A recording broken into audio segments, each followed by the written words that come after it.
On January the 24th, 2007, I woke up feeling actually kind of normal.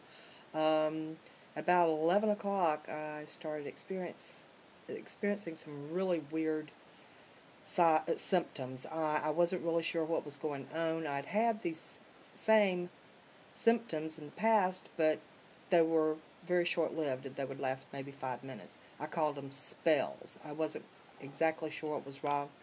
Um, but it started at 11 o'clock, and it would not stop. There were no chest pains. Your typical heart attack symptoms were, I didn't have any of them. It was mainly in my throat. All my glands in my throat and in my neck were just swollen and hurting really, really bad. Um, and so I tried to go to bed because I thought, well, I'm coming down with something. I thought maybe I had strep. And so I thought, well, I need to go lie down. Every time I'd lie down, I felt like my lungs were filling up with fluid. I'd have to sit up, and I would cough over and over again until I could clear out so I could breathe freely. And then I called my husband and told him that I was having a spell, which he already knew that I'd had a couple of times. And anyway, so I just went about the day just having this attack and feeling weaker and weaker. I just kept pushing myself. And as the day wore on, the longer, that I stayed up, I couldn't go to sleep. I couldn't lie down because every time I would, I'd start coughing, coughing, coughing. So at 7:30, my husband came in, and I could tell just by looking at myself in the mirror, my complexion was just almost an ashy gray color. And even though I was totally lucid, I, was totally aware of what was going on. I knew that something bad was going on, something happening in my body. So I took 3 aspirin. Well, that was probably what saved me. The spell, what was going on with the pain, kind of backed off just a tiny bit, but not enough to alleviate and for me to say, okay, I'm fine. So anyway, as the night went on, I told my husband, I don't think I'll make it until the morning. He said he would take me to the doctor in the morning, and I said, no, I don't think I'll make it, because I was so weakened from the heart attack, which I didn't know I was having, but I was so weakened, I could hardly stand up at that point. So I told him, I said, let's go to the hospital. I really have a problem with hospitals and doctors. I don't go unless I'm really sick. I have to be really sick to go. And never had a history of anything anywhere close to serious um, as far as medical things go. So we go to the hospital, and I wasn't really afraid. I just didn't want to be messed with. Basically, I don't like needles and all that. And so we get in, we have to wait. They put me kind of in the back of the line, behind people that had nothing more than, pregnancy kind of crap. It was just ridiculous. And I was starting getting angry. I really did. I was starting at that point to get angry. And so I was third in line behind a few people, illegals. And that was making me angry, just because of the fact that they were illegal and they shouldn't have been in there in the first place. They shouldn't even be here, But I was third in line, so I had to stand up. There was no place to sit. I told my husband to tell the nurse that I was having chest pains, because on the way to the hospital, I told him, I said, I'm going to tell them I have chest pains, even though I'm not, just because maybe they'll see me sooner or quicker. So he told him, my wife is having chest pains. And due to my age, and I guess the way I looked, because my skin was the color of ashy gray, I guess that's one of the reasons why they took me when they did.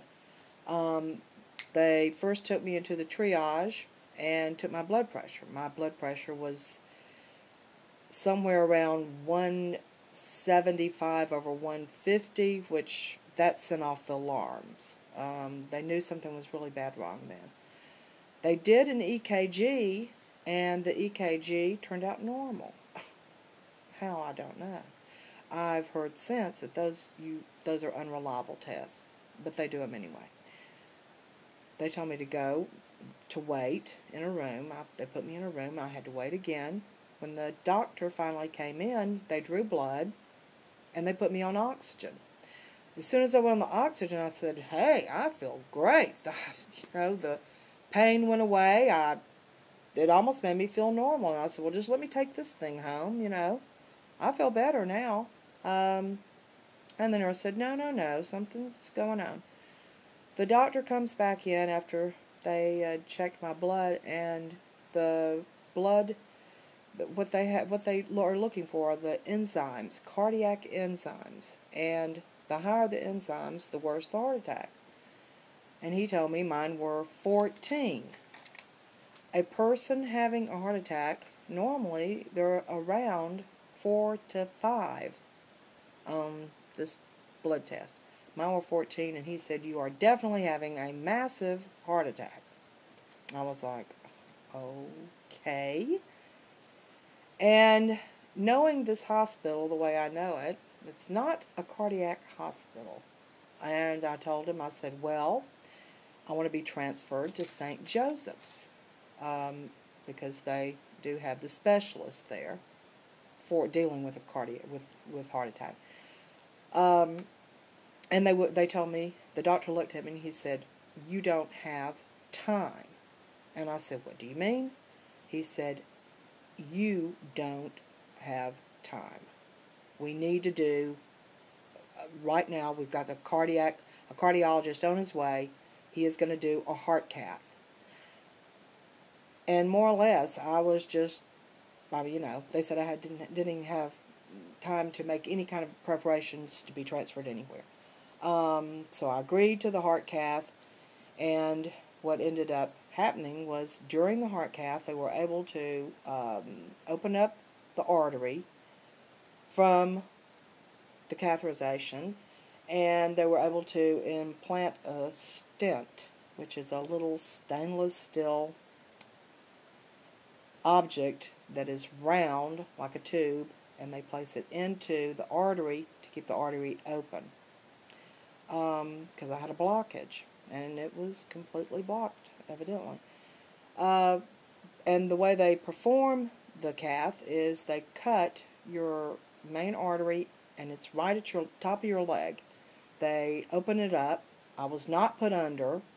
They give you a local anesthesia, and then they also give you a shot to kind of put you in a twilight type state.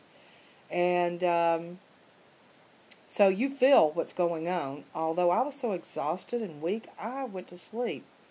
I slept through the whole thing practically.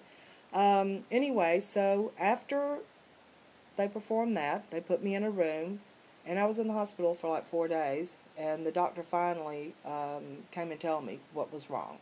I had no idea. I still was not sure. They told me that I'd been fixed. That's all they said. Then he came and told me that I had 30% heart damage, which meant that the average person their heart runs on like 60%. Mine was running on 30%. And that I had congestive heart failure, and that thank you for the opportunity to let me tell my story, and I hope the information is beneficial.